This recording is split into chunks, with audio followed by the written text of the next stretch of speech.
17 सितंबर 2020 को लोकसभा अपने समय से करीब 2.25 घंटे ज़्यादा देर तक चली। कारण थे 2 विधेयक जिन्हें आज पारित करने के लिए विचाराधीन रखा गया था और अंततः इन्हें मंजूरी मिल गई। ये 2 विधेयक थे कृषक उपज व्यापार और वाणिज्य संवर्धन और सरलीकरण विधेयक 2020 और कृषक सशक्तिकरण और संरक्षण कीमत आश्वासन और कृषि सेवा पर करार विधेयक 2020।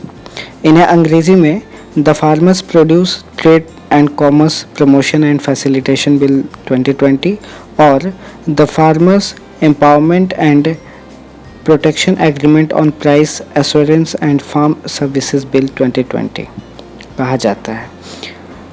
जहां पहला विधेयक किसानों को अपना उत्पादन देश के किसी भी कोने में बेचने की सुविधा देता है, वहीं दूसरा विधेयक किसानों को न्यूनतम समर्थन मूल्य देने की बात करता है, जो कि अनुबंधित खेती के फलस्वरूप आएगा।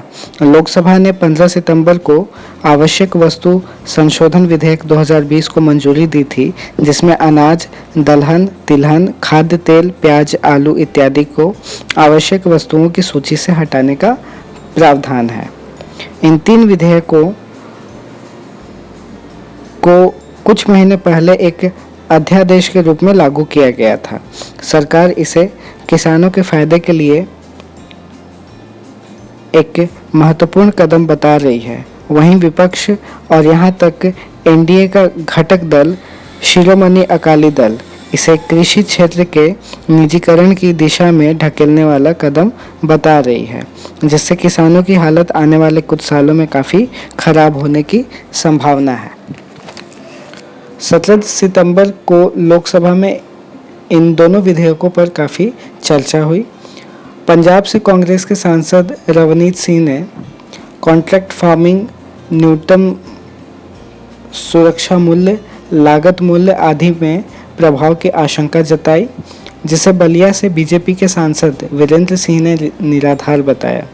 नील खेती विद्रोह, चंपारण आंदोलन आदि का हवाला देते हुए ये कहा कि किसान कभी भी किसी का गुलाम नहीं होता।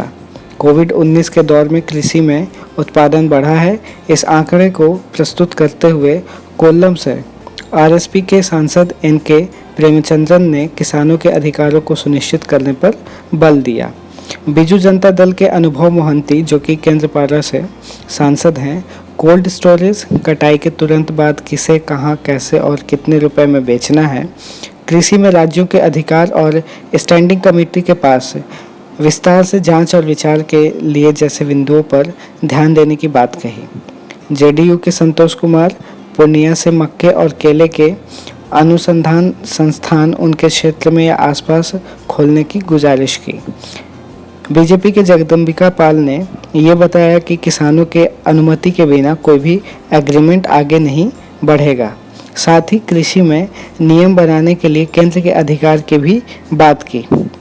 श्रीकाकुलम से तेलुगु देशम पार्टी के सांसद के राम मोहन नायडू ने इसे किसानों और व्यापारियों के बीच की एक कड़ी बताया और सरकार से कुछ मुद्दों पर पुनः विचार करने की बात कही।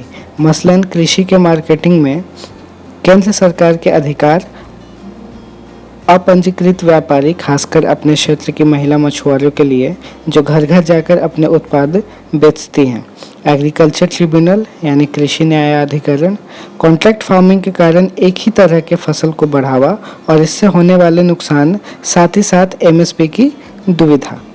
कृष्णनगर एआईटीसी की महुआ मोइत्रा ने इन विधेयकों को सेकुलर संघीय ढांचे के विरुद्ध राज्य की स्वायत्ता पर आघात पहुंचाने वाला बताया। राज्य के राजस्व, सुरक्षा मूल्य में दुविधा और व्यापारियों को मिलने वाले लाइसेंस के बारे में दुविधा को सही करने की मांग की। जवाब में केंद्रीय कृषि मंत्री नरेंद्र सिंह तोमर ने बताया कि ऐसा विधेयक लाने की घोषणा सिर्फ बीजेपी ही नहीं बल्कि कांग्रेस के चुनावी घोषणा पत्र में भी शामिल है। विख्यात वैज्ञानिक स्वामीनाथन रिपोर्ट का जिक्र करते हुए इस विधेयक को उनके रिकमेंडेशन की दिशा में बढ़ता हुआ कदम बताया। आंकड़े प्रस्तुत करते हुए उन्होंने बताया कि कैसे कुछ फसलों की एमएसपी में लगभग 1.5 गुना बढ़ोतरी की गई है।